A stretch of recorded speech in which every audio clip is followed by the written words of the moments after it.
स्वागत है आप सभी का। आपके साथ मैं हूं स्वप्निल। चलिए शुरुआत बड़ी खबर से करते हैं। बात करते हैं करौली उपद्रव पर अपडेट्स की। कलेक्ट्रेट स्थित सूचना केंद्र में शांति समिति की बैठक हुई। करौली में शांति बहाली को लेकर इसमें चर्चा की गई। करौली विधायक लाखन सिंह बैठक में मौजूद रहे। आईजी प्रसन्न खमेसरा, कलेक्टर राजेंद्र शेखावत मौजूद रहे। एसपी शैलेंद्र सिंह इंदोलिया भी बैठक में मौजूद हैं। तो ये बड़ी खबर आपको बता रहे हैं, क्योंकि वैसे भी किसी त्योहार के पहले इस तरह की बैठकें बुलाई जाती हैं, लेकिन जिस तरह के हालात करौली में बने, कर्फ्यू लगा, उसके बाद शांति बहाली एक बड़ा चैलेंज है कानून व्यवस्था के लिए। और इसी देखते हुए शांति समिति की बैठक बुलाई गई। शांति समिति जिसमें हर वर्ग के लोग होते हैं, किस तरह काम किया जाए, किस तरह शांति बहाल की जाए, इस पर चर्चा की गई। और इधर चित्तौड़गढ़ सांसद सीपी जोशी ने लोकसभा में राजस्थान में बिगड़ती कानून व्यवस्था पर राज्य सरकार को घेरा। कहा कि राज्य सरकार तुष्टीकरण की राजनीति कर रही है।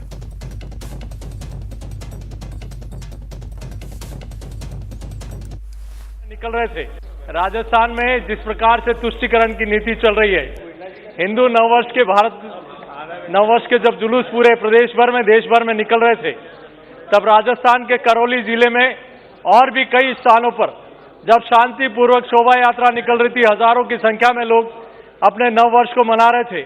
ऐसे में वहां पथराव किया गया, आगजनी की गई, दुकानों में आग लगा दी गई। और इतना ही नहीं, करौली नहीं, राजस्थान के अनेक स्थानों पर जानबूझकर इस प्रकार के उपद्रवी असामाजिक तत्वों ने शांतिपूर्वक निकल रहे जुलूस के ऊपर पथराव किया गया। करौली हिंसा को लेकर केंद्रीय मंत्री अर्जुन राम मेघवाल ने भी सवाल उठाए। कहा राजस्थान में कांग्रेस की सरकार तुष्टीकरण की राजनीति कर रही है। केंद्रीय मंत्री अर्जुन राम मेघवाल भी मौजूद हैं। सर, करौली में जो झगड़ा हुआ है वो कैसे देखिए, करौली में जो घटना घटी वो निंदनीय तो है ही, लेकिन साथ में जो वर्तमान में राजस्थान में जो कांग्रेस की सरकार है उसकी तुष्टीकरण नीति का परिणाम विक्रम संवत शुरू होता है। तो विक्रम संवत को मानने वाले, मनाने वाले इकट्ठा होते हैं और पूरे देश में होते हैं। चैत्र नवरात्रा के अवसर पर अब साउथ में जाएंगे, ईस्ट में जाएंगे, वेस्ट में जाएंगे, नॉर्थ में कहीं भी जाएंगे, तो ये विक्रम संवत की शुरुआत पे लोग इकट्ठे होते हैं। और उसमें तुष्टीकरण की नीति के कारण एक विशेष समुदाय के लोगों ने जो ये कार्यक्रम किया, उन पर पथराव किया और नारेबाजी की, ये निंदनीय है और कानून व्यवस्था चौपट हो गई राजस्थान में, ये दर्शाता है। वहीं बीजेपी सांसद स्वामी सुमेधानंद सरस्वती ने भी करौली हिंसा को लेकर कांग्रेस पर हमला बोला और इसे कांग्रेस का षड्यंत्र करार दिया। मुझे इस बात का संदेह था कि कांग्रेस पार्टी धीरे धीरे ऐसा वातावरण बनाना चाहती है कि राजस्थान में रामनवमी के भव्य कार्यक्रम न हों। चैत्र प्रतिपदा के कार्यक्रमों की भव्यता को देख करके और वो बुरी तरह से हिल चुके हैं, घबरा चुके हैं कि एक जो बूम आ रहा है लोगों के अंदर जागृति का, ये उनके लिए खतरनाक है। काम कुछ करते नहीं हैं।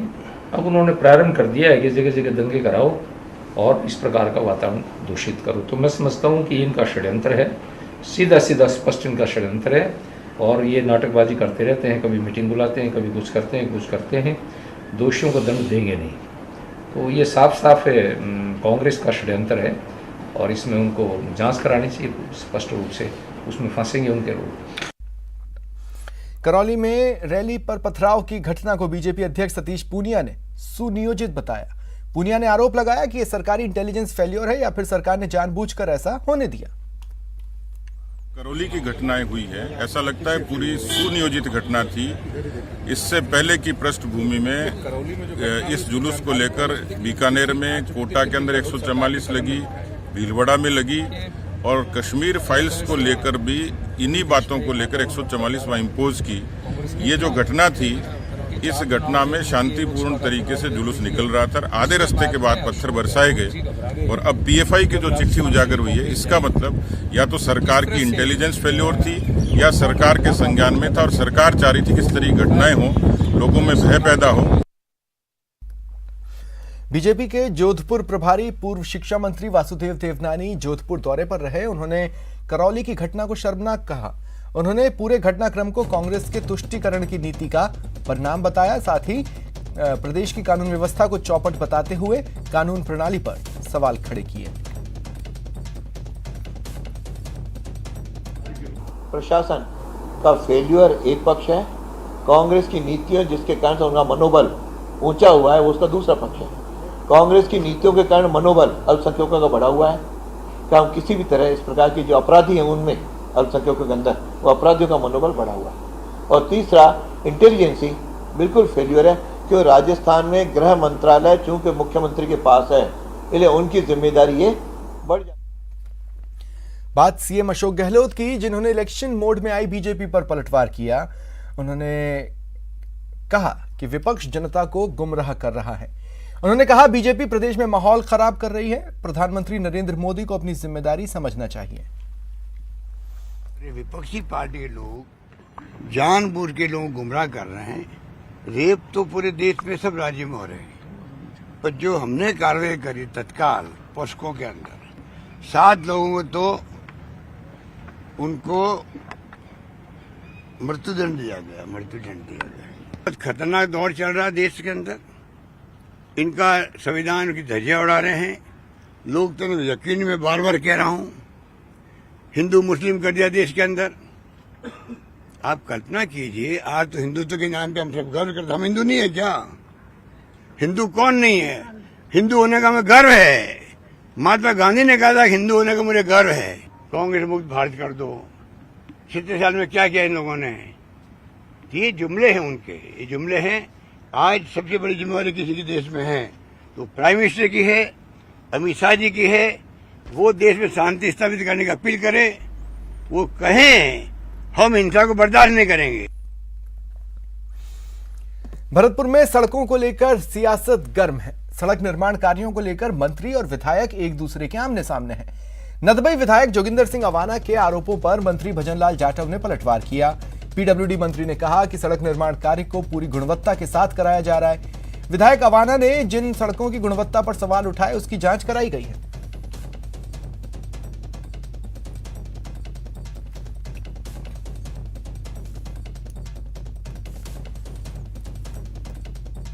मुझे इस सड़कों के मामले में अच्छा पर इतना जरूर है, एक सड़क बनी है वेड से लेके बया नदबई और नदबई से लेके नगर, मुझे कोई शिकायत नहीं है। मैंने उस सड़क की जांच कराई, मुझे कोई दिक्कत नहीं है। नगर विधायक से मैंने पूछा था कि भाई आपको इस सड़क से कोई दिक्कत है? मुझे भी दिक्कत नहीं है। बीच में कोई पार्ट खराब हो सकता है, मैं मानता हूँ खराब हो सकता है, परंतु उस मानने के बाद उसकी जाँच करा ली और जाँच कराने के बाद उस जगह का पेमेंट नहीं हुआ।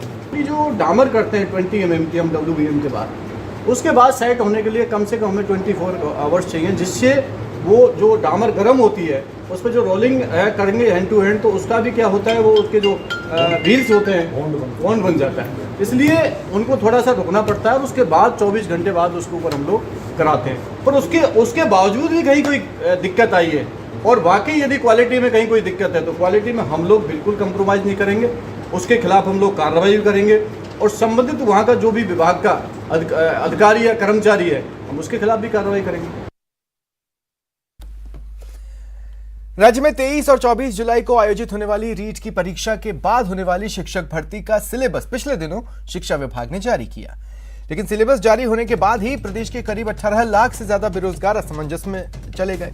विभाग के सिलेबस को प्रदेश के बेरोजगारों ने सिलेबस नहीं मानते हुए सिर्फ परीक्षा कार्य योजना करार दिया।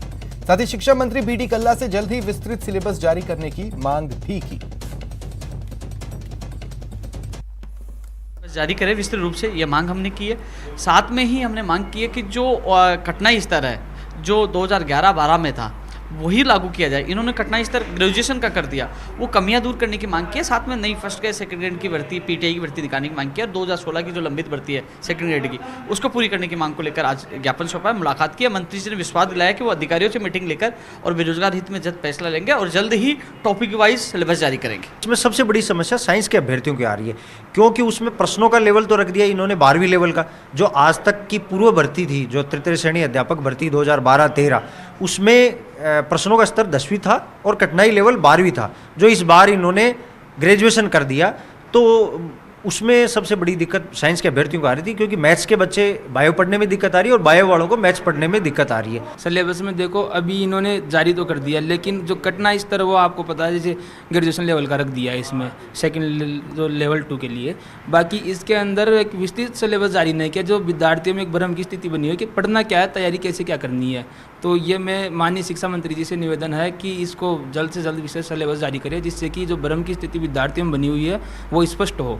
साथ ही हृदय रोग संस्थान का शिलान्यास और 2 दिवसीय मेडिफेस्ट और प्रदर्शनी का भी उद्घाटन होगा। सरकार की ओर से लिटफेस्ट की तर्ज पर मेडिफेस्ट के आयोजन की तैयारियों को अंतिम रूप दिया जा रहा है। मेडिकल कॉलेज कल नई इबारत लिखने जा रहा है। कल आईपीडी टावर का शिलान्यास मुख्यमंत्री अशोक गहलोत करेंगे और ये देश की सबसे बड़ी ऊंची इमारत के रूप में देखी जाएगी। चाहे बात मेडिकल क्षेत्र की हो, उसमें सबसे बड़ी ऊंची इमारत जो है वो आईपीडी टावर रहने वाला, और उसका शिलान्यास करने के साथ ही मुख्यमंत्री अशोक गहलोत मेडिफेस्ट का भी उद्घाटन करेंगे। और मेडिफेस्ट की लेकर तैयारियां जो है वो पूरी कर ली गई हैं और एक तरह से एक बड़ा आयोजन राज्य सरकार की ओर से इस लिहाज से किया जा रहा है ताकि यहाँ पर जो विभिन्न रोग होते हैं उनको लेकर यहाँ पर अलग अलग सेशन होंगे और देश के जाने माने एक्सपर्ट जो है वो इस कार्यक्रम में शामिल होंगे। मैम, आपसे जानना चाहेंगे कि किस प्रकार से तैयारियों को अंतिम रूप दिया जा रहा है। ये स्टॉल्स जो हैं, जो एग्जीबिशन का पार्ट है, वो स्टॉल्स हमारी तैयार हो गए हैं। अब उसमें जो एग्जीबिशन में जो मैटर लगना है वो आज सारा शाम तक हमारा टारगेट है, सारा लग जाएगा। कल सुबह से ही पूरा उद्घाटन है। एक्सपर्ट्स कौन कौन आने वाले, क्योंकि बताया जा रहा है कि देश के नामी एक्सपर्ट यहाँ पर पहुँचेंगे? जो हमारे नीति आयोग के मेंबर हैं वीके पॉल जी, उनका आने का है और भी 4-5 नाम हैं, जैसे हमारे एम्स के डायरेक्टर हैं डॉक्टर गुलेरिया जी, डॉक्टर शेट्टी जी आ रहे हैं, डॉक्टर त्रिहान जी आ रहे हैं। ये अपने आप में एक बड़ा आयोजन इस लिहाज से क्योंकि आईपीडी टावर का शिलान्यास है, साथ ही मेडिफेस्ट का और यहाँ पर स्वास्थ्य विभाग की अलग अलग प्रदर्शनियाँ भी जो है वो लगाई जाएंगी और लिटरेचर फेस्टिवल की तर्ज पर मेडिफेस्ट का आयोजन जो है वो पहली बार इस तरह से मेडिकल कॉलेज की तरफ से हो रहा है और कल जो है वो इसका शुभारंभ होगा और परसों भी जो है वो आम लोगों के लिए प्रदर्शनी जो है वो जारी रहेगी। सौरभ गृहस्थी, न्यूज़ 18 राजस्थान, जयपुर। डीजल और पेट्रोल के दाम लगातार बढ़ रहे हैं। आज भी पेट्रोल पर माफ कीजिएगा, पेट्रोल और डीजल के दामों में बढ़ोतरी दर्ज की गई। 22 मार्च से देश भर में लगातार लगभग पेट्रोल डीजल के दाम बढ़े ही हैं। वहीं बढ़ी कीमतों से आमजन परेशान है। जयपुर में आज पेट्रोल 114 रुपए 25 पैसे प्रति लीटर हो गया। डीजल 99 रुपए 29 पैसे प्रति लीटर हो गया है। हुआ पेट्रोल और डीजल के दाम बढ़ने का सिलसिला लगातार अब भी जारी है। राजधानी जयपुर में 44 पैसे पेट्रोल पर और 41 पैसे डीजल पर बढ़े। आप देख सकते हैं कि यहाँ पर जो पेट्रोल का दाम है वो बढ़कर के 16 रुपये 29 पैसे प्रति लीटर सामान्य पेट्रोल का हो चुका है, जबकि 99 रुपये 29 पैसे जो है वो डीजल का दाम हो चुका है। अब डीजल भी शतक मारने की ओर बढ़ रहा है। लगातार 12वीं बार जो पेट्रोल और डीजल के दाम में इजाफा हुआ है, तो आपको इससे काफ़ी फ़र्क पड़ा होगा आपकी? काफ़ी है। अब इनकम थोड़ी कम हो गई है, एक्सपेंसेस ज़्यादा हो रहा है सर। एक्सपेंसेस बढ़ते जा रहे हैं और इनकम कम होती जा रही है। बिल्कुल सर। ये अपने दाल रोटी से भी ज़्यादा मेन चीज़ में आता है। रेगुलर बेस पर अगर बात करें तो अपन ये मेरे हिसाब से मेरे को नहीं लगता कि जिस हिसाब से अपन डेली बेस पे फ्लो करता जा रहा है फाइनेंशियली, तो इसका नीचा होना तो बहुत ही मुश्किल है। और ये जब तक नीचा नहीं हो पाएगा ना तो ये थोड़ा अपने लिए सबके लिए सीधा असर महंगाई पे पड़ता है। मैन आदमी की पॉकेट ट्रांसपोर्टेबल और सारा मतलब सारा जो भी महंगाई इसी पे डिपेंड है। 6,000 रुपये लग जाता है पेट्रोल, कुछ पता ही नहीं। 4-4 हज़ार रुपये तक। बिल्कुल सर। पहले 1,000-1,500 में आपका ऑफिस आना जाना हो जाता? बिल्कुल हो जाता था सर। अब 3 गाड़ियाँ मेंटेन करना बहुत भारी पड़ गया। अब क्या लगता है आप इलेक्ट्रिक व्हीकल के बारे में कुछ इलेक्ट्रिकल व्हीकल तो सोच रहे हैं इलेक्ट्रिकल व्हीकल पे जाएं। अब लगातार 12वीं बार ये बढ़ा है। 22 मार्च से लगातार नॉन स्टॉप ये सिलसिला जारी है। इसका सीधा असर आम आदमी की जेब पर, बाजार की महंगाई पर पड़ रहा है। कैमरा पर्सन भवानी के साथ में अरबाज अहमद, न्यूज़ 18 के लिए जयपुर से। माह रमजान का पाक महीना शुरू हो गया है, लेकिन इस साल रमजान रोजे की इफ्तार के लिए दस्तरखान पर सीधे महंगाई का असर पड़ा है। बाजार में इफ्तारी का हर सामान पिछले साल से कई गुना महंगा है। खजूर जिससे रोजा इफ्तार किया जाता है उसके दाम 2 गुने तक हो गए हैं। रोजे के बाद राहत देने वाली नींबू की शिकंजी में नींबू के दाम तो 5 गुना तक बढ़ गए। इसी तरह पपीते से लेकर तरबूज, खरबूजा, अंगूर सब काफी महंगे मिल रहे हैं।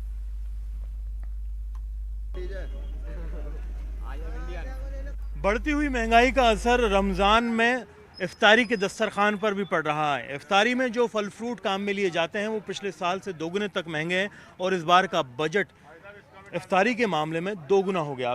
पहले 160 रुपये किलो था, 220 रुपये किलो है। 220 रुपये किलो चल रहे हैं सेब जी। और जो खजूर की कई वैरायटी हैं, कीमिया है, इसमें अजवा है, बहुत सारी चीज़ें आपने रखी हुई हैं। ये 50 रुपये किलो महंगी है कम से कम। पिछले साल की ये जो डब्बा है कितना, आधा किलो का है? जी आधा किलो का है। कितने का था ये 140 का था पहले। 140 का, आप कितने का दे रहे हैं? अभी 180 का है। 180 का, तो यानी किलो का आपके जो भाव है इसमें खजूर में, सामान्य ये जो नॉर्मल खजूर और महंगी खजूर है, इसमें कितना कितना फर्क है? 20 से 30 रुपये का फर्क आ गया इस साल। इस साल में 20 से 30 रुपये का खाली। और ये जो आम आया है नया मार्केट में, इस पे क्या भाव है? ये पिछले साल 160 का था, इस टाइम 220 रुपये किलो का। दूसरे साल रमजान में क्या भाव थे? 30 रुपये। 30 रुपये किलो, यानी 10 रुपये किलो का जो भाव में इजाफा है, केलों में भी देखने को मिला है। 30 रुपये किलो का फर्क आया है। अभी क्या भाव चल रहा है? 80, 70, 80।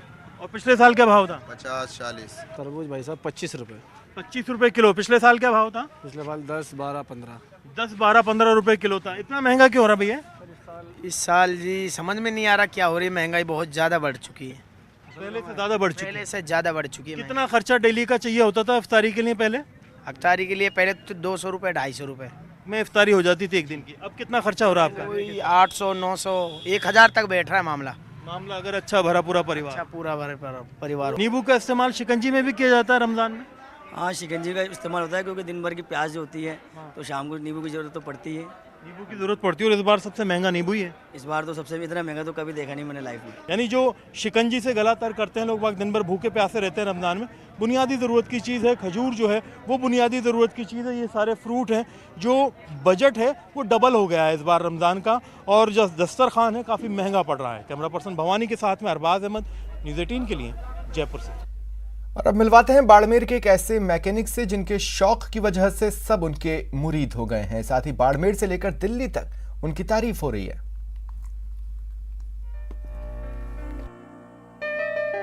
जिसने भी इस तस्वीर को देखा उसके मुंह से बस यही निकला, अद्भुत, अद्वितीय, अविश्वसनीय। प्रधानमंत्री मोदी की इस तस्वीर की तारीफ यूं ही नहीं हो रही। गौर से देखिए इस तस्वीर को। इसमें पीएम मोदी की तमाम सफलताओं की कहानी है। इसमें कश्मीर है तो राम मंदिर भी है, 3 तलाक की चर्चा है तो सर्जिकल स्ट्राइक और राफेल तक है।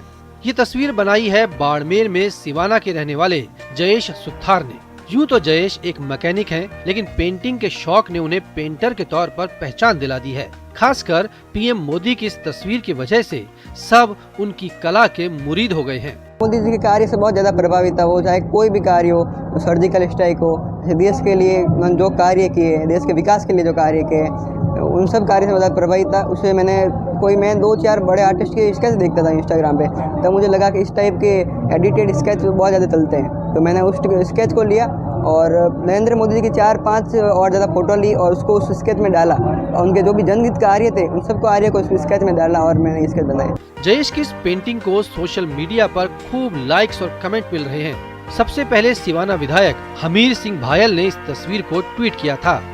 उसी के बाद ये वायरल हो रही है। पिछले दिनों केंद्रीय मंत्री नरेंद्र सिंह तोमर, गजेंद्र सिंह शेखावत, संजीव बालियान और कैलाश चौधरी जैसे नेताओं ने इस तस्वीर की तारीफ की, और इतनी तारीफ की कि जयेश का खुश होना तो बनता ही है। बहुत ज़्यादा खुशी हो रही है। मैं इससे पहले भी बहुत ज़्यादा स्केच बना चुका हूँ, लेकिन इतनी पॉपुलरिटी में तो किसी स्केच में नहीं मिली जितनी इसमें मिली है। जयेश को पहचान पीएम मोदी की तस्वीर से मिली है, और अब जयेश की कोशिश है कि वो प्रधानमंत्री नरेंद्र मोदी से मिलकर उन्हें ये तस्वीर खुद भेंट करें।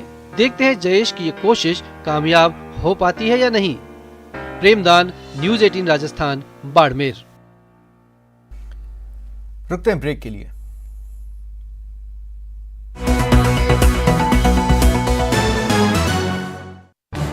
इस न्यूज हेडलाइंस के प्रायोजक पेट सफा आयुर्वेदिक जून, पेट सफा हर रोग दफा।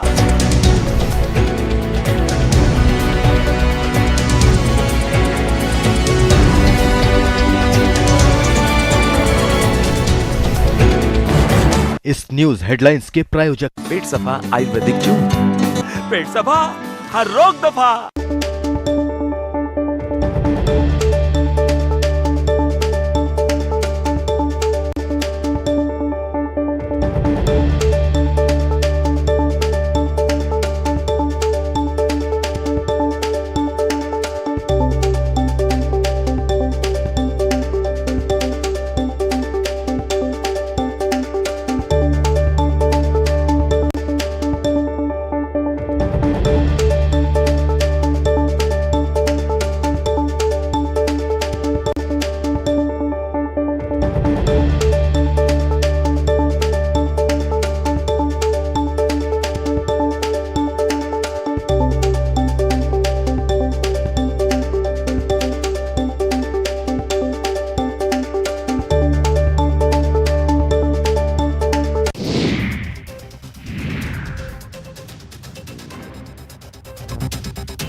पाकिस्तान सुप्रीम कोर्ट ने पीपीपी की अर्जी खारिज कर दी।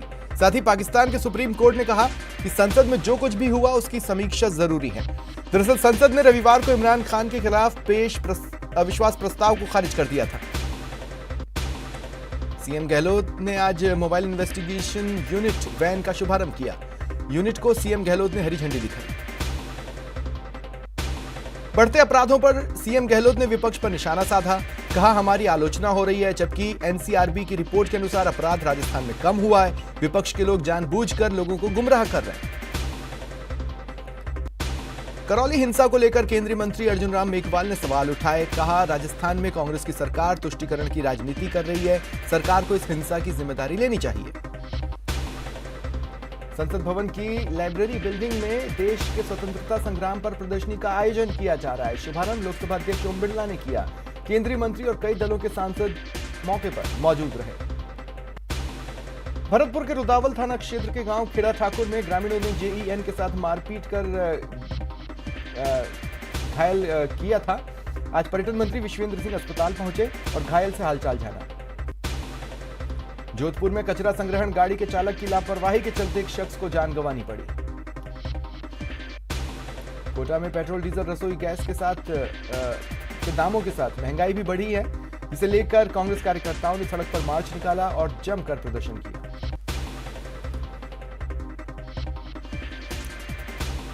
आज पेट्रोल डीजल की कीमतों में उछाल दिखा है। पेट्रोल में 44 पैसे,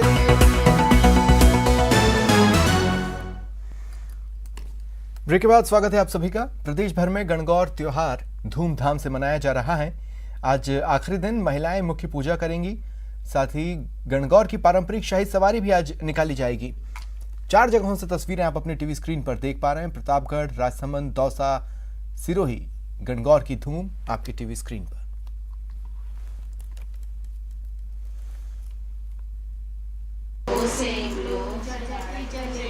गणगौर का त्योहार पूरे प्रदेश में धूमधाम से मनाया जा रहा है। घर घर में गणगौर की पूजा हो रही है। धुलंडी के दिन से गणगौर का पूजन शुरू होता है और 16 दिनों तक गणगौर की पूजा होती है। इस दिन नवविवाहिता अपने पीहर में आकर गणगौर की पूजा करती हैं, सुहाग की लंबी आयु की कामना करती हैं। वहीं अविवाहित लड़कियां अच्छे वर की कामना के लिए पूजा करती हैं। साथ ही सिंजारे का भी एक अलग ही महत्व है। जब सुहागिन महिलाएं हरतालिका तीज का व्रत रखती हैं तो उनके ससुराल सिंजारा यानी कि श्रृंगार का सामान, वस्त्र, आभूषण, मेहंदी, मिठाई मायके से भेजी जाती है। साथ ही मेहंदी लगाने का भी विशेष महत्व होता है। प्रदेश में गणगौर बड़े ही धूमधाम से मनाया जा रहा है। प्राचीन समय में माना जाता है कि मां पार्वती ने शिव शंकर के लिए 16 दिन की गणगौर रखी थी और जिससे प्रसन्न होकर शिव शंकर उनके सामने प्रकट हो गए थे। तो वहीं आज पूरे प्रदेश में जहां गणगौर मन रही है वहीं मैं मौजूद हूँ। महिलाएं मेरे साथ कुछ मौजूद है, विवाहित महिलाएं मेरे साथ यहाँ पर मौजूद है, जिनसे हम बातचीत करेंगे कि आखिर गणगौर का क्या महत्व है। वहीं मैं आपसे पूछना चाहूंगी कि गणगौर का क्या महत्व है, क्या इतिहास जो है गणगौर लेके चल रही है पूरे प्रदेश में। आज सारी महिलाएं गणगौर पूज रही है, तो क्या कुछ उत्साह आप लोगों में है? और 2 साल बाद अब वापस से जो है देखा जा रहा है काफी रौनक है, बाजारों में भी इसकी रौनक दिखी है, तो क्या कहना है? गणगौर का जो व्रत होता है वो पार्वती जी ने शिव जी को पाने के लिए किया था, ताकि मतलब उनको शिव जी मिले। उसी तरह से जो औरतें होती है, कंवारी लड़कियां होती है, वो विशेषकर अपने अच्छे चिर के जैसे पति पाने के लिए करते हैं, और जो मैरिड होती है ऑलरेडी वो अपने पति की लंबी उम्र के लिए ये काम करती है। जी देखा, जैसे कि मैं यहाँ पे कुछ महिलाओं के साथ मौजूद थी जो आज गणगौर पूज रही है। वहीं हमने देखा कि महिलाओं ने बताया कि अपने पति की लंबी उम्र के लिए जो है गणगौर पूजी जाती है और 16 दिन की गणगौर आज पूरी हो चुकी है। वहीं जयपुर में करीब 3 बजे से गणगौर की सवारी निकाली। राजसमंद जिले में गणगौर पर्व पर लड़कियां और महिलाएं बेटी बचाओ का संदेश देती हैं। रियासत काल से चली आ रही इस परंपरा को सेवरा परंपरा कहते हैं। महिलाएं परिवार की खुशहाली के लिए भगवान शिव और पार्वती की पूजा करती हैं।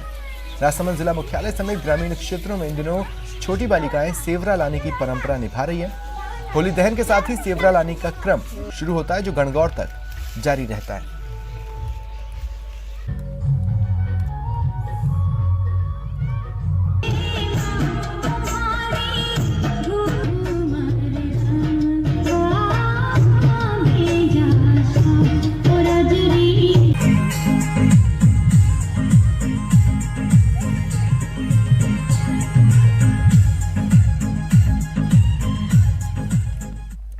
फिलहाल इतना ही, नमस्कार।